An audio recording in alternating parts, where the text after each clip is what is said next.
Out of the city dedicated to the eternal peace of God and of man, Vatican City, comes the voice of spiritual leadership to which Catholics of every race and nationality have looked for guidance for nearly 20 centuries.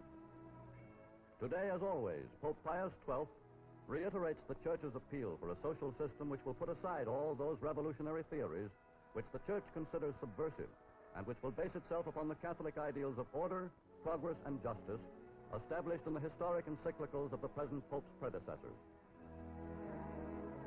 The late Papal Secretary of State, Luigi Cardinal Maglione, watcher of the political activity of every country of the world, took special pride in the existence of one European country where a basic program for a Catholic order of peace and progress had been established. That country is the peaceful Republic of Portugal, which has fully respected the prime tenets of the Catholic ideal, incorporating into its constitution many of the principles of the great encyclicals.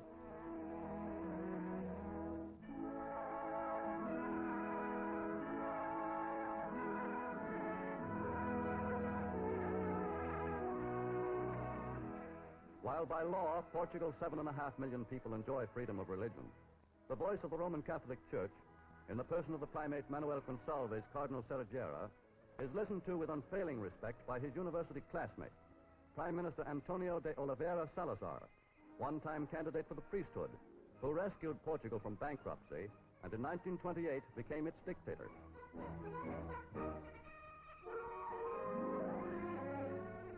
In the little town of Vimieiro, where this shrewd, retiring ascetic was born, still stands the house that was Salazar's birthplace, now regarded by the townspeople as a national landmark. But Salazar himself would ask to be remembered by the political structure he has built. A corporate state where elections are by limited suffrage and by a system of guild representation, not unlike that of the Italy of Mussolini's day.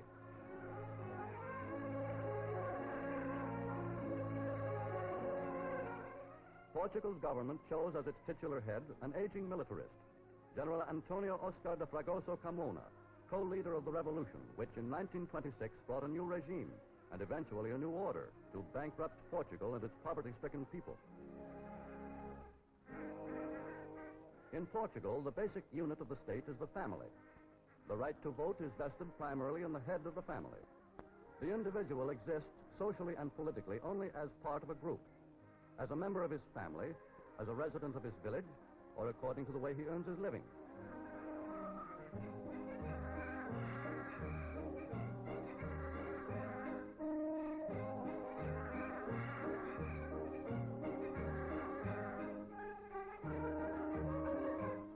From the number one industry, the manufacture and export of the famous port wines, down to the smallest trade or craft, all the workers and owners in each given occupation are encompassed within a corporation, made up of employees' syndicates and employers' guilds.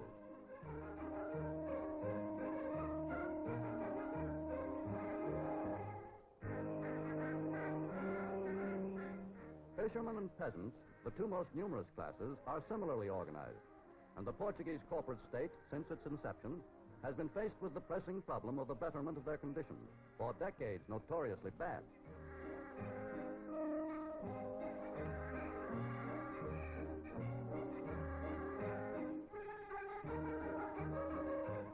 Today, Portugal's laboring classes are guaranteed decent working conditions by law. But Salazar's new state emphasizes the dignity of labor rather than its material reward. And though the standard of living has improved over the old days of grinding poverty, it is still low.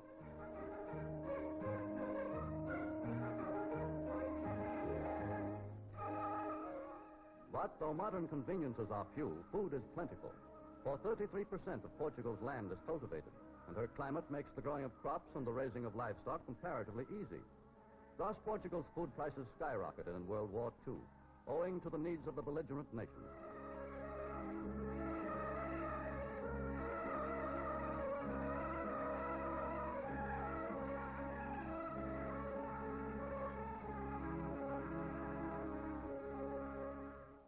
For the true wealth of Portugal has always been in the products of her land. Out of her forest comes enough cork to make Portugal a major producer and exporter of cork throughout the world.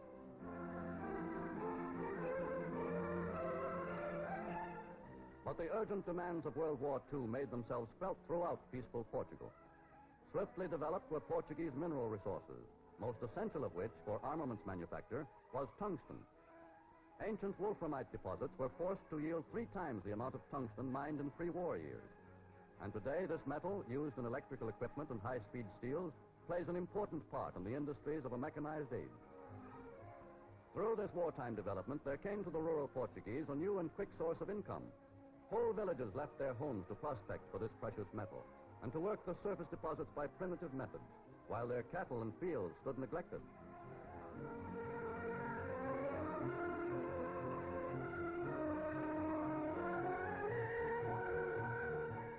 Typical of Prime Minister Salazar's regime is his insistence that the national credit be maintained at any cost.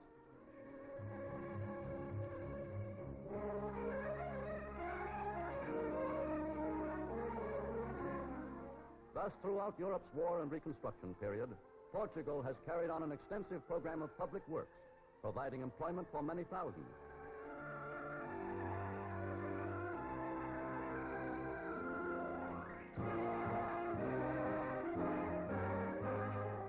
The moral and political precepts of the church and the state color the curriculum of Coimbra University, in which Salazar still holds the chair of political economy, which was his when he was called to Lisbon to become Portugal's leader.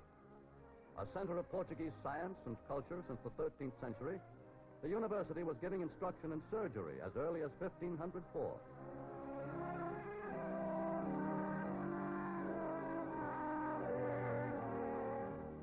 Today, to an intellectual elite of young Portuguese, it is a fountainhead of the philosophy behind the new order, a center of learning which gives no place to the liberal ideas which Salazar believes have debauched the modern world. But still, at Coimbra, there are young minds which refuse to conform.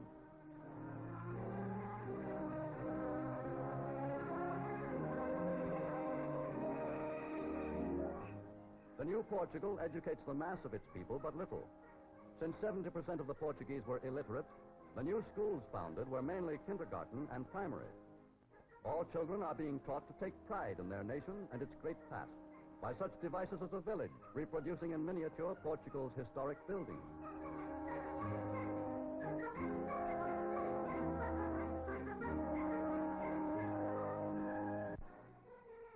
Every Portuguese is made to feel that in the new state, he can be as proud of his nationality as his ancestors were in the days of wealth and grandeur.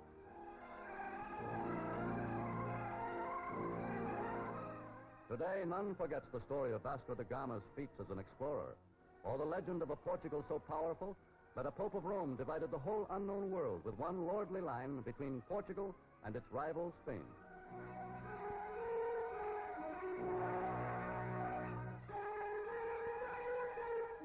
The new Portugal has no imperialist dreams of regaining its dominant position as a maritime power or of restoring its ancient empire.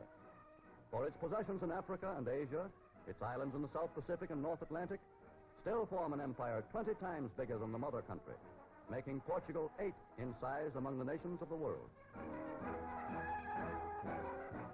Lisbon, Portugal's capital, is one of the great cities of Europe, keeping the old tradition of unhurried living.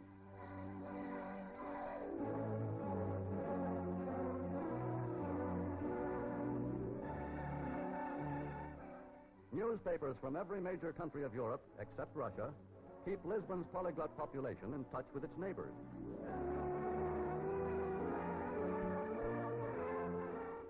Along with the rich upper classes of Portugal, foreign diplomats and travelers may loaf along the sunny shore of Estoril, or join the crowds in the gay life of Lisbon, where modern tunes and dances mingle with colorful Portuguese folk songs.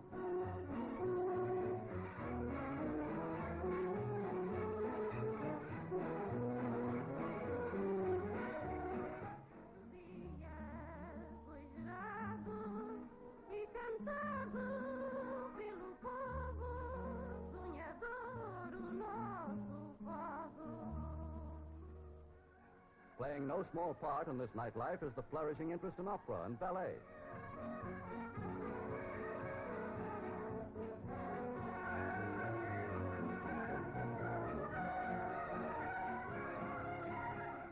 But the keystone of Portugal's peace and prosperity remains her adherence to the program of social and economic policy laid down by the Roman Catholic Church and carried out by men who believe it is divinely guided.